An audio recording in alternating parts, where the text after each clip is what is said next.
Hello all, నేను మీ Rachana. Welcome to political point. తెలంగాణలో కాంగ్రెస్ ప్రభుత్వం పేద ప్రజలు ఎవరైతే ఉంటారో, ఎవరికైతే సామాజిక భద్రత ఉండదో వారికి ఒక భరోసా ఇచ్చే లక్ష్యంతో జీవిత బీమా పథకం, ఇంకా చెప్పాలంటే ప్రమాద జీవిత పథకాన్ని తీసుకురావడానికి రంగం సిద్ధం చేస్తూ ఉంది. ఈ పథకం ఏంటి, ఎవరెవరికి వర్తిస్తుంది, అసలు ఎట్లా లబ్ధిదారుల్ని ఎంపిక చేస్తారు, ఈ డీటెయిల్డ్ వివరాలన్నీ కూడా ఈ వీడియోలో చూద్దాం. ఇప్పటి వరకు కూడా తెలంగాణ ప్రభుత్వం రైతు బీమాని అమలు చేస్తూ ఉంది.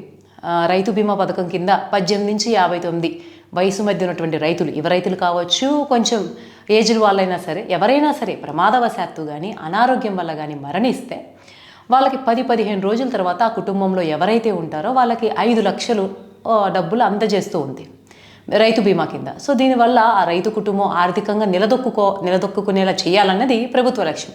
అయితే ఇది కంటిన్యూ అవుతూ ఉంది. దీనివల్ల ఎంతోమంది లబ్ధిదారులు లబ్ధి పొందుతూ ఉన్నారు. అయితే ఆగస్టు 15తో ఈ రైతు బీమా పథకం ముగియబోతుంది. దీనికి బడ్జెట్లో నిధులు కేటాయించలేదు. అయితే ఇప్పుడు ఈ ప్రమాద జీవిత బీమా పథకానికి మాత్రం 4,000 నిధులు కేటాయించింది కాంగ్రెస్ ప్రభుత్వం. ఇప్పుడు ఈ రైతు బీమా పథకాన్ని, ఈ ప్రమాద జీవిత బీమా పథకాన్ని రెండింటిని కలిపి అమలు చేస్తారా, లేకపోతే విడివిడికి పథకాలుగానే అమలు చేస్తారా అన్నది ఇప్పుడు జరుగుతున్నటువంటి ఒక చర్చ విషయం.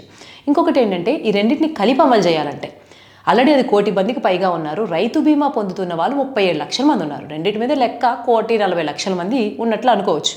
సో ఇప్పటికే దీనికి కేవలం 4,000 కోట్లు మాత్రమే బడ్జెట్లో, అది కూడా జీవిత బీమా పథకానికే ప్రభుత్వం నిధులు కేటాయించింది. రైతు బీమా పథకానికి కేటాయించలేదు. ఆగస్టు 15తో డెడ్లైన్, మరి అది ఆపేస్తారేమని కొందరికి కొంత సందేహాలు కూడా వ్యక్తమవుతున్నాయి. అయితే ఇప్పుడు కనుక ఈ 2 పథకాల్ని కంటిన్యూ చేయాలి అంటే 5,500 కోట్లు ప్రభుత్వానికి కావాలంటే 1,500 కోట్లు బడ్జెట్లో కేటాయించినటువంటి డబ్బుని ప్రభుత్వం దీని మీద పెట్టాలి. అయితే కాంగ్రెస్ ప్రభుత్వం అధికారంలో వచ్చినప్పటి నుంచి కూడా ఆ రైతులకు ఏవైతే హామీలు ఇచ్చిందో అవి దాదాపుగా కొంచెం జాప్యం జరుగుతూ ఉండొచ్చు, కానీ అమలు చేసేటువంటి క్రమంలోనే ఉంది. రైతులకి కొంత సానుకూల అభిప్రాయమే ఉంది కాబట్టి ఖచ్చితంగా దీన్ని అమలు చేస్తారు ఆగస్టు 15 తర్వాత కూడా అనేటువంటి ఒక సానుకూల అభిప్రాయం ఇప్పటివరకు అయితే వ్యక్తమవుతూ ఉంది. అయితే ఇప్పుడు ఈ ప్రమాద జీవిత బీమా పథకం విషయానికి వస్తే, ఎవరైనా సరే పేద మధ్యతరగతి వర్గాలకు చెందినవారు, ఎవరికైతే సామాజిక భద్రత లేదో వారిలో ఆ కుటుంబ పెద్ద ఎవరైతే దీంట్లో నమోదై ఉంటారో వాళ్ళు కనుక చనిపోతే, ప్రమాదవశాత్తు కానీ అనారోగ్యం వల్ల కానీ ఎలా మరణించినా సరే ఆ కుటుంబానికి 5 లక్షల రూపాయల నష్టపరిహారం చెల్లిస్తుంది ప్రభుత్వం ఈ ప్రమాద జీవిత బీమా పథకం కింద.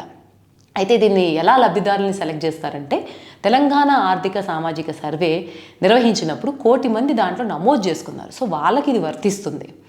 అలాగే నామినీ, ఇప్పుడు దీంతో పాటు నామినీది కూడా అప్డేట్ చేస్తారు. ఇవన్నీ ఈ ప్రాసెస్ ఎలాగో జరుగుతుంది. మనకి యూజువల్గా ఇన్సూరెన్స్ ఇచ్చే కంపెనీస్ ఉంటాయి.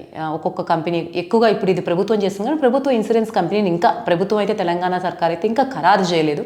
సో ఆ సంస్థ ఏదేగా పోతుంది, ప్రీమియంల చెల్లింపులు కానీ ఇవన్నీ ఎవరు చెల్లిస్తారు, ప్రభుత్వం ఎలా చెల్లిస్తుంది, వీటన్నిటిని నిర్ణయించడానికి తెలంగాణ మంత్రివర్గంలో కొందరు మంత్రులతో ఒక సబ్ క్యాబినెట్ కమిటీ లాగా కూడా ఏర్పాటు చేసింది. సో అది కూడా ప్రోగ్రెస్ జరుగుతూనే ఉంది. అంటే దీన్ని ఒక మెగా కార్యాచరణగా తీసుకురావడానికి ప్రభుత్వం అయితే కసరత్తు చేస్తూనే ఉంది.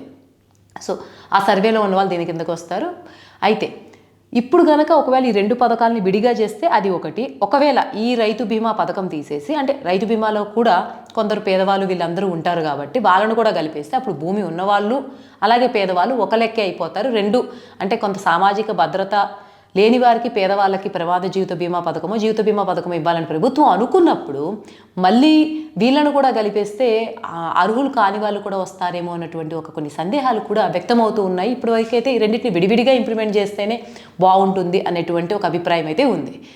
ఇంకొకటి, ఇక రైతు బీమా పథకం కిందకు వస్తే ఇప్పటి వరకు ఉన్న వాళ్ళే కాకుండా కొత్తగా భూములు తీసుకుందా, లేకపోతే కొత్తగా రైతులైన వాళ్ళు కూడా రీసెంట్గా వెంటనే డిజిటల్గా అప్గ్రేడ్ చేయడము, కొత్త రైతులైనా సరే వారికి కూడా ఈ పథకం వర్తింపజేసేటువంటి ఆలోచనలో కూడా ప్రభుత్వం అయితే ఉంది.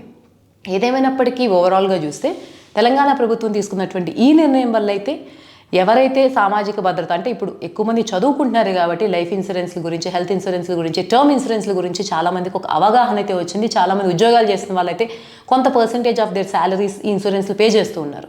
కానీ గ్రామీణ ప్రాంతాల్లో ఉన్న వాళ్ళకు వచ్చేటువంటి ఆదాయాలు తక్కువైనప్పుడు కొంత చదువుకోకుండా మిగిలిన పనులు చేస్తూ బతికే వాళ్ళు ఉపాధి కోసం వాళ్ళకి తెలిసేటువంటి అవకాశం తక్కువ. ఒకవేళ తెలిసినా సరే డబ్బు చెల్లించాలంటే వాళ్ళ దగ్గర పైకి ఉండకపోవచ్చు. సో అటువంటి వాళ్ళందరికీ కూడా ఒక రకమైనటువంటి భద్రతని, భరోసాని ఈ బీమా పథకం ఇస్తుంది అనడంలో ఎటువంటి సందేహం లేదు. మరి రేవంత్ సర్కార్ తీసుకురాబోతున్నటువంటి ఈ జీవిత బీమా పథకం గురించి మీరేమనుకుంటున్నారో కామెంట్స్లో తెలియజేయండి.